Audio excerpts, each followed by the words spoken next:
So it looks like Trump picked up the phone, called Russian President Vladimir Putin, and announced that negotiations to end the Ukraine war will begin immediately. So this war is over, gone, done. Destroy it. He said he was going to end the war. Here he is, ending the war. So Kit Klarenberg says, prepare for Ukraine to hand over considerably more territory than Russia currently holds, and any and all continuing military support to be outsourced to Europe. Yeah, Europe has contributed absolutely zero to this war, except fueling the flames to continue the war and preventing peace talks. I'm just excited for this shit to be over. I'm so excited for this war to be done. I bet you it'll bring down inflation too. After a lengthy and highly productive call, President Putin, Trump is taking the lead in brokering a peace, a war he says should never have happened if he were president. Both Trump and Putin have agreed to immediate negotiations, and Trump is already reaching out to President Zelensky to get it done.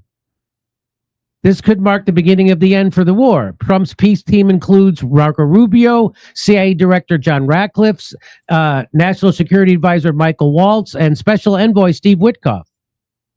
Here's what Trump actually said. I just had a lengthy and highly productive phone call with President Vladimir Putin of Russia. We discussed Ukraine, the Middle East, energy, artificial intelligence, the power of the dollar. That one is very important, by the way, because under Joe Biden, the power of the dollar has gone down. And that's why the BRICS alliance is alive and well. That's why they made it, because they were abandoning the dollar under Joe Biden and his reckless, stupid policies. And various other subjects. We both reflected on the great history of our nations and the fact that we fought so successfully together in World War II, remembering that Russia lost tens of millions of people, and we likewise lost so many. We each talked about the strength of our respective nations and the great benefit that we will someday have in working together. But first, as we both agreed, we want to stop the millions of deaths taking place in the war with Russia and Ukraine. President Putin even used my very strong campaign motto of common sense. We both believe very strongly in it. We agreed to work together very closely, including visiting each other's nations. We have also agreed to have our respective teams start negotiations immediately, and we will begin by calling President Zelensky of Ukraine to inform him of the conversation, something which I will be doing right now. I have asked Secretary of State Marco Rubio, Director of the CIA John Ratcliffe, Michael, and so all those people to lead the negotiations, which I feel strongly I will be successful. Millions of people have died in the war. That would not have happened if I were president, but it did happen, so it must end. No more lives should be lost. I want to thank President Putin for his time and effort and respect this call and for this release yesterday of Mark Fogel, a wonderful man that I personally greeted last night at the White House. I believe this effort will lead to a successful conclusion, hopefully soon. By the way, Mark Fogel was a U.S. teacher who went over to Russia to teach diplomats. And what happened was they caught him with enough weed that he would be able to make 28 joints. And they jailed him because they thought he would be an arms dealer of drugs. So 28 joints could have been made with his amount of weed that he had on him. So that would have been a very short career, right? Very short drug dealing career. And he'd been there for about 15 years already, had never done anything like that at all, had never done a drug deal in his life, and had only been teaching people in Russia. And they jailed him anyway. And you know what happened? Instead of bringing over a teacher, Joe Biden brought over, because he had to be diverse, a black criminal in Brittany Griner who knowingly took drugs into Russia that were illegal in Russia. And he forgot about Mark Fogel. He didn't even bring him back. He didn't even request a release of Mark Fogel until Trump, on that fateful day in Butler, spoke to his mom, and all of a sudden Jake Sullivan's like, oh, by the way, we're going to allow this. But Trump's the one that actually brought him home. Just saying. And here's from Zero Head. Zelensky offers a land swap with Putin to end the war. Zelensky said in comments published Tuesday that he's ready to swap territory with Russia as part of a deal to end the war. He described that if President Trump gets the warring sides to the negotiating table, we will swap one territory for another. When asked in the Guardian interview precisely which territories Kiev would demand back, Zelensky responded, "I don't know. We will see. But all of our territories are important. There's no." And September 2022, Russia declared the annexation of 4 eastern Ukrainian territories: Donetsk, Kherson, Luhansk, and Zaporizhzhia. Wow. So Ukraine is going to end up with less than they started with, less than they went in with, and less than they were promised in the first place. So what I'm saying, and what it seems like, is that we were right all along, that this was the inevitable. This was inevitably going to happen. And what an embarrassing L for NATO. All these talks about Ukraine needs to be in this, Ukraine needs to do this, Ukraine needs to be with us. And now look, what an embarrassing L. In some of these areas, frontline war zones are still being fought, but the consensus is that Russia forces will soon conquer them fully as the Ukrainian army has been in slow but steady retreat. Moscow considers 4 territories to now be part of the Russian Federation, and they have been key to Putin's war aims, giving also that they are largely Russian-speaking from the start. Putin has stressed he will never give them up. Ukraine's cross-border offensive into Kursk to force the Kremlin to divide its forces in order to defend its land, but by and large, that didn't happen. So in other words, that didn't happen, or to put it even more simply, Putin didn't take the bait. Nope, not doing it. Not falling for it. Zelensky makes similar statements in order to hide the true scale of disaster for the armed forces in this direction.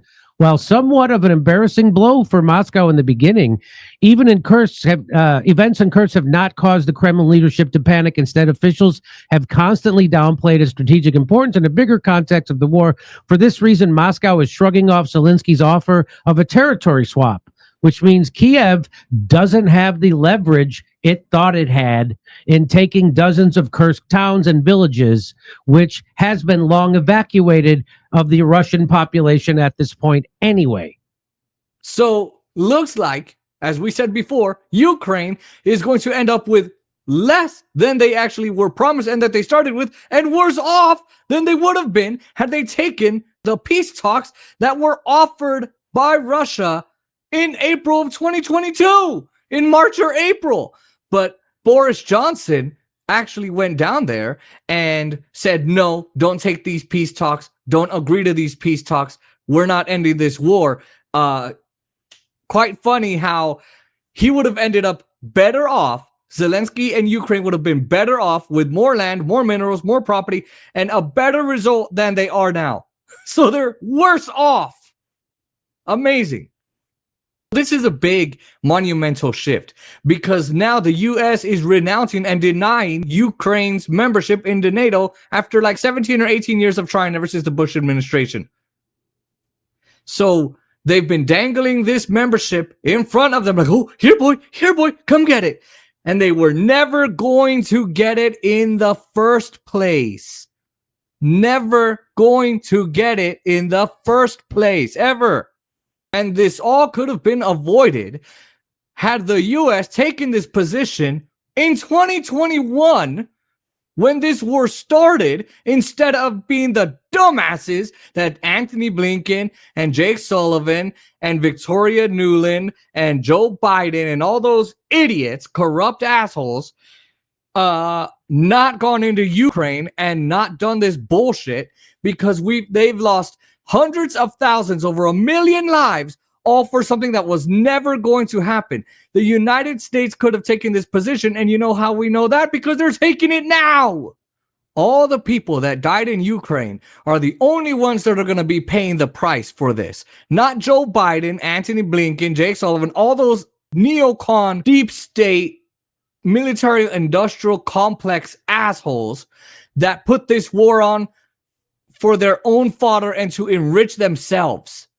They won't be suffering. It'll be the people that died for this corrupt war. The United States does not believe that NATO membership for Ukraine is a realistic outcome of a negotiated settlement. Instead, any security guarantee must be backed by capable European and non-European troops. If these troops are deployed as peacekeepers to Ukraine at any point, they should be deployed as part of a non-NATO mission, and they should not be covered under Article 5. There also must be robust international oversight of the line of contact. To be clear, as part of any security guarantee, there will not be U.S. troops deployed to Ukraine. As Aaron Mate says, hundreds of thousands of people would still be alive had Biden been willing to say this 3 years ago. Instead, Biden refused, fueled a proxy war, presided over Ukraine's decimation, and then turned around and said the Ukraine isn't ready to join NATO anyway. Amazing. Biden could have taken this position, as Aaron Mate just pointed out. Amazing how all of this could have been avoided. Instead, he put this war on for 3 years, and he allowed this to continue under his corrupt administration. And he could have been saying this exact same thing that this guy is saying now. We covered that before. We had the tape of Zelensky saying, we want to join NATO, and they said, no, you can't. No, you can't. Act like you're gonna, but you're not going to be allowed to. It was all a bait and switch with one goal only, to use Ukraine to bleed Russia. You know, all these progressive lawmakers, supposed progressive lawmakers, because ain't any of them progressive at all, and the corrupt media should ask themselves, was this worth it? The answer is a hell no, this wasn't worth it. None of this, none of the lives lost, none of the money gone and spent, the Nord Stream pipeline blown up by Joe Biden and the CIA and possibly the USAID, none of it was ever worth it. None of it. So that's it. All of this to say, war's over, it's ending. Trump said he was going to end the war, now he's ending the war. And this is something that Joe Biden could have done, Joe Biden should have done, but he was too busy filling his and Hunter's pockets. Him, his crackhead, pothead son, who would have been in prison had he been a regular citizen under Joe Biden's own policies, just to fill all their pockets and give the most corrupt nation in all of Europe money. That's why Joe Biden let this war happen. I don't think this would have happened under Donald Trump as president. He's ending this war. Thank goodness. It's finally over. He made the promise and he's keeping it.